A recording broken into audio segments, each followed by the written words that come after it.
T Narasipura ತಾಲೂಕಿನ ಮಲಿಯೂರು ಗ್ರಾಮ ಪಂಚಾಯಿತಿ ಅಧ್ಯಕ್ಷ ಸ್ಥಾನಕ್ಕೆ ಚುನಾವಣೆ. ನೂತನ ಅಧ್ಯಕ್ಷರಾಗಿ ಕೆಸಿ ಮಮತಾ ಅವಿರೋಧ ಆಯ್ಕೆ. ನೂತನ ಗ್ರಾಮ ಪಂಚಾಯಿತಿ ಅಧ್ಯಕ್ಷರಿಗೆ ಶುಭ ಕೋರಿದ ಮುಖಂಡರು. ಪಟಾಕಿ ಸಿಡಿಸಿ ಸಿಹಿ ಹಂಚಿ ಸಂಭ್ರಮಿಸಿದ ಮುಖಂಡರು. ಅಧ್ಯಕ್ಷ ಸ್ಥಾನಕ್ಕೆ ಕೆಸಿ ಮಮತಾರನ್ನ ಹೊರತುಪಡಿಸಿ ಮತ್ಯಾರೂ ನಾಮಪತ್ರ ಸಲ್ಲಿಸದ ಹಿನ್ನೆಲೆ ಅವಿರೋಧ ಆಯ್ಕೆ. ಈ ವೇಳೆ ಮಾಜಿ ಗ್ರಾಮ ಪಂಚಾಯಿತಿ ಅಧ್ಯಕ್ಷ ಜಯರಾಮು, ಗ್ರಾಮ ಪಂಚಾಯಿತಿ ಸದಸ್ಯರಾದ ಮಹದೇವಯ್ಯ, ರೇಖಾ ರಂಗಸ್ವಾಮಿ, ರಾಮಲಿಂಗ, ಮಮತಾ, ಶಾಂತಮ್ಮ, ಶಿವಮ್ಮ, ಬಾಬು, ರಾಣಿ, ಮುಖಂಡರಾದ ರಂಗಸ್ವಾಮಿ, ಶಂಕರೇಗೌಡ, ಲಕ್ಷ್ಮೀಕಾಂತ್, ಸಿದ್ದೇಗೌಡ, ಮರಿಗೌಡ ಸೇರಿದಂತೆ ಮತ್ತಿತರರು ಭಾಗಿಯಾಗಿದ್ದರು. ರೇಖಾ ರಂಗಸ್ವಾಮಿ ಅವರು ರಾಜೀನಾಮೆ ಕೊಟ್ಟಿತ್ತು.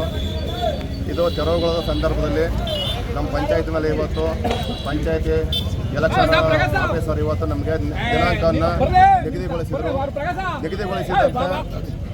ನಿಗದಿಗೊಳಿಸಿದಂತೆ ಇವಾಗ ಕೆಸಿ ಮಮತಾ ಅವರು ಅರ್ಜಿಯನ್ನು ಸಲ್ಲಿಸಿದರು. ಬೇರೆ ಯಾರು ಅರ್ಜಿ ಸಲ್ಲಿಸದೇ ಇರೋ ಕಾರಣ ನಮ್ಮ ಮೆಂಬರ್ಗಳು ಅವರನ್ನು ಅವಿರೋಧವಾಗಿ ಆಯ್ಕೆ ಮಾಡಿ ಮಾನ್ಯ ಎಲೆಕ್ಷನ್ ಆಫೀಸರು ಆಯ್ಕೆ ಮಾಡಿದ್ದಾರೆ. ಮತ್ತು ನಮ್ಮ ಪಂಚಾಯಿತಿಯ ಎಲ್ಲ ಸದಸ್ಯರು ಒಮ್ಮತದಿಂದ ಯಾರು ಆಗ್ತಂತೆ ಇದನ್ನು ನಾವು ಇವ್ರನ್ನ ಒಬ್ಬರನ್ನೇ ಜನರಲ್ ಹೇಳಿದ್ದರಿಂದ ಇವ್ರನ್ನ ಒಬ್ಬರನ್ನ ಎಲ್ಲ ಸಹಕಾರ ಮಾಡಿ ಯಾರು ಅರ್ಜಿ ಹಾಕಿಲ್ಲ. ಆದ್ದರಿಂದ ಕೆಸಿ ಮಮತಾ ಅವರು ಆಯ್ಕೆಯಾಗಿದ್ದಾರೆ.